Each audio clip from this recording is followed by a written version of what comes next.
Ok, alors nous voilà dans cette quatrième et dernière étape de la tournée que l'on fait justement dans le Grand Ouest pour soutenir des personnes en habitat léger. Et cette dernière étape, elle nous amène chez vous, chez Adrien et Marine.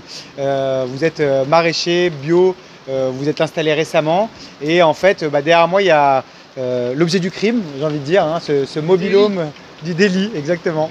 Ce mobil-home que vous avez posé sous un bâtiment existant qui dérange absolument rien ni personne, mais pour lequel la mairie va vous chercher des noises, alors même que vous avez une nécessité en fait de par votre activité à vivre sur votre lieu de production. Ouais. Ouais, une nécessité au niveau de notre organisation parce que on travaille tôt le matin, tard le soir, en période de canicule comme ça, on peut pas bosser non plus à l'heure que aux heures normales. On a besoin d'être là le matin pour ouvrir les serres, les fermer le soir, enlever les filets, les remettre, etc. Et puis même, j'ai envie de dire aussi une contrainte financière. Enfin, un maraîcher bio, ça gagne pas des masses et encore moins la première année.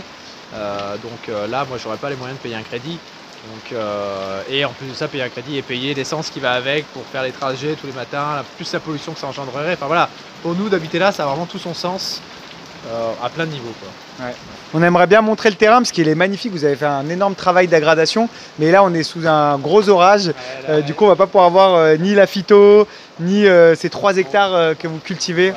Bon, on a un Facebook là où on a plein de photos, donc voilà, il y aura moyen de mettre le lien vers ça. Et puis, En fait, ce qui est beau, c'est que vous développez tout un nouveau modèle agricole où vous prenez vraiment soin de la terre, où on parle le sens de l'aggradation, de régénérer. Quand on vous voit en fait travailler ici, il prend tout son sens. Et ce qui est fort, c'est que la population, les gens vous soutiennent autour, ont bien compris. Et même si vous avez cette pression qui s'exerce administrative, vous commencez à soutenir à travers la pétition que vous avez lancée, qui a plusieurs milliers de soutiens, à travers là ce soir des réunions où il y a entre 20 et 30 personnes qui sont présentes pour vous soutenir localement.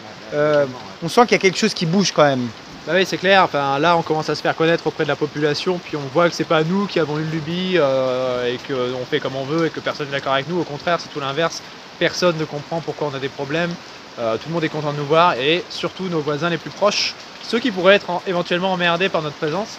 Donc ça, c'est vraiment plaisir d'avoir ce soutien-là. Et puis même au niveau un peu plus national, d'avoir des gens qui sont contents de voir qu'il y a une nouvelle façon de cultiver. Là, avant, ici, c'était un champ de maïs. Il n'y a rien d'autre que du maïs, puis une autre année c'était du blé, puis là après c'était du maïs. Enfin voilà, c'était pas c'est pas hyper intéressant. Donc nous on fait une trentaine de variétés de légumes, on nourrit la population locale. Enfin c'est du concret quoi, c'est de l'écologie concrètement. Pour nous c'est ça qu'on voudrait voir. Et puis même au niveau de notre habitat n'engendre aucune pollution, au contraire. Comme tu dis qu'il agrade, oui, c'est clair que le mot prend tout son sens ici parce que notre phytoépuration, elle a créé une biodiversité, plus les arbres qu'on plante, etc. On essaie de faire le maximum en tout cas parce que pour nous, c'est pas juste l'habitat ou l'agriculture, c'est tout en même temps et tout est lié. Voilà. Bien sûr.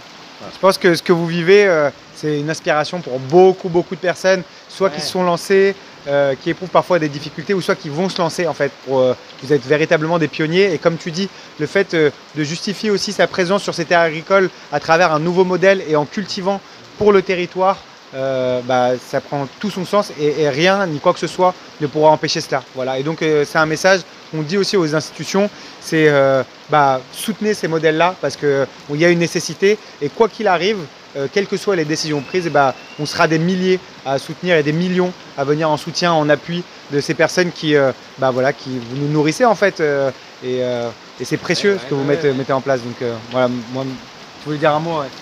Oui, non, je voulais juste dire qu'il y a déjà des organisations qui soutiennent, comme là on l'a vu avec la Confédération Paysanne, qui soutient un petit peu ces nouveaux modèles agricoles plus petits, où avec moins de moyens on arrive à faire plus et mieux. Donc c'est bien, il faut aller vers ces organisations-là, les gens qui travaillent comme ça, pour les soutenir. Et puis aussi pas hésiter d'aller voir les mairies qui embêtent certains producteurs comme nous, pour leur dire nous on n'est pas d'accord avec ce que vous faites, la population n'est pas d'accord avec ce que vous faites.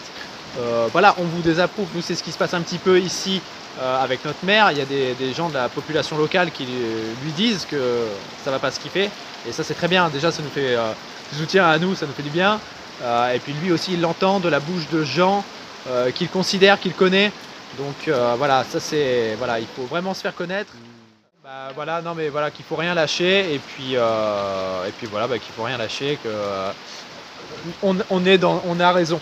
Voilà, on a raison, il faut aller dans ce sens-là, il faut persévérer. Et puis plus on sera à être dans cette situation-là, plus il y aura une nécessité de trouver une solution pour les autorités et d'enfin régler ce problème-là, quoi. Donc voilà. Exactement. Yes. Voilà. Merci Bah, pour ce que vous faites, c'est précieux. merci à vous, super, voilà, c'était un super moment. Voilà. À une prochaine. Ouais.